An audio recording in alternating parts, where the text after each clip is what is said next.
रहीम अस्सलाम वालेकुम। Welcome to BS study with Salisha. आज हम पढ़ेंगे पाकिस्तान के पार्लियामेंट के लोअर हाउस के मतलब। चूँकि पाकिस्तान के जो पार्लियामेंट है उसका 2 चैम्बर्स हैं, एक अपर हाउस है, एक लोअर हाउस है।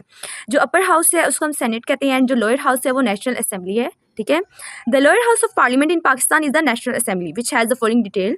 अगर हम कंपोजिशन की बात करें तो नेशनल असेंबली के 342 टोटल्स जो मेंबर हैं जिनको हम MNAs कहते हैं।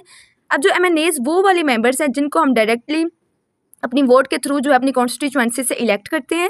इसके अलावा ये तो टोटल हमारी जो मेंबर्स हैं हमारी जो नेशनल असेंबली के, इसी में देखा जाए तो 272 जो मेंबर जो हैं वो इलेक्टेड है जिनको हम डायरेक्टली इलेक्ट करते हैं, जिसको डायरेक्ट जो है वो पब्लिक इलेक्ट करती है। इसके अलावा 60 सीट्स जो ऐसी हैं जो विमेन के लिए उन्हें रिजर्व की होती हैं और 10 सीट्स जो हैं वो मिनॉरिटीज़ के लिए जो है वो उन्होंने रिजर्व की होती हैं। यानी जो हमारे जो नॉन मुस्लिम्स रह रहे होते हैं उनके लिए अलहदा से 10 सीट्स जो हैं उन्होंने रिजर्व की होती हैं।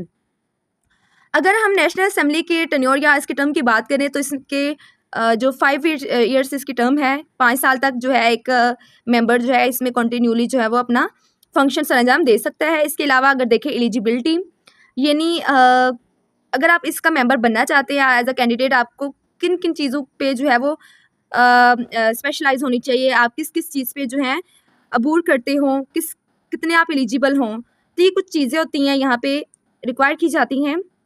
फर्स्टली देखा जाए तो यहाँ पे ये है कि must be a Pakistani citizen. अगर आप पाकिस्तान की जो नेशनल असेंबली का हिस्सा बनना चाहते हैं तो ये ज़रूरी है कि आप पाकिस्तान के शहरी हों।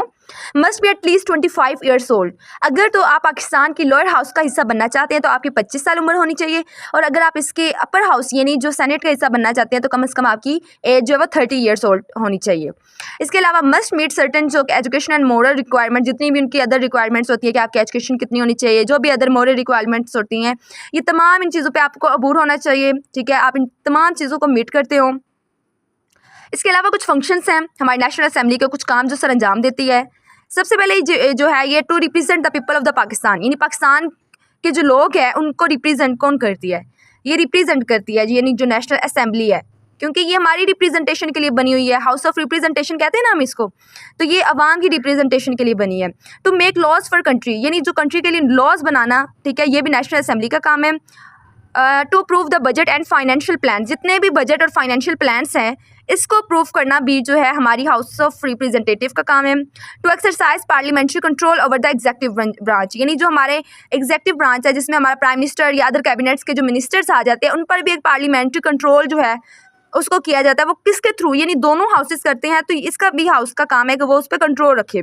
To elect the prime minister and hold a vote of confidence. अब देखें जब आवाम वोटिंग करती है, वोट कास्ट करने के लिए जाती हैं, इसके अलावा जब वोट जो है सबके कलेक्ट हो जाते हैं, अब उसका फैसला कौन किया जाता है और कहाँ पे किया जाता है, तो ये नेशनल असेंबली होती है। ठीक है, जहाँ पे प्राइम मिनिस्टर को इलेक्ट करने के लिए जो है वो यहाँ पे जो है एक कॉन्फ्रेंस की जाती है या सेशन बुलाया जाता है जिसमें प्राइम मिनिस्टर को इलेक्ट किया जाता है। इसके साथ साथ जो एक वोट ऑफ कॉन्फिडेंस को भी होल्ड किया जाता है। ऐसा भी बाज़-औक़ात हो सकता है कि जो प्राइम मिनिस्टर है उस पर कॉन्फिडेंस नहीं रहता, यानी उसका जो कॉन्फिडेंस है ना वो बरकरार नहीं रहता, अवाम जो है वो बेराह रवी का जो है वो शिकार हो जाती है। तो फिर इसके लिए दोबारा से इलेक्शंस किए जाते हैं वोट ऑफ कॉन्फिडेंस के नाम पे।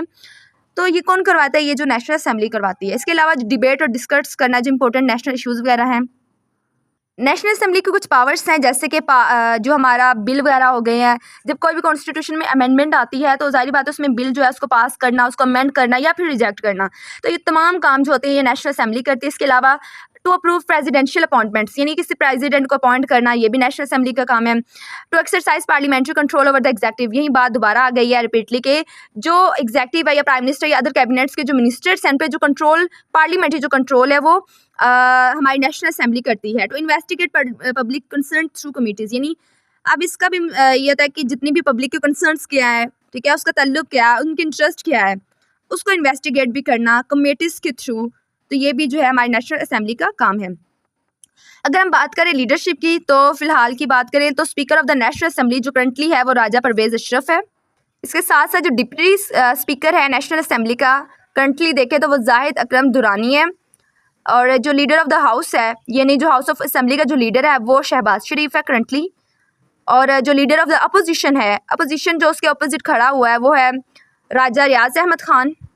नेशनल असेंबली बहुत सारे सेशंस भी करवाती है जिसका तल्लुक हमारे प्रेसिडेंट या फिर जितने भी अदर्स जो अफेयर्स के मतलब जो है वो सेशंस वगैरह करवाती है। कुछ कमेटीज़ भी जो है नेशनल असेंबली करवाती है, जैसे कि स्टैंडिंग कमेटीज़ हो गई है जिसका तल्लुक हमारे डिफेंस के साथ होता है, फाइनेंस या फॉरेन अफेयर्स के साथ होता है।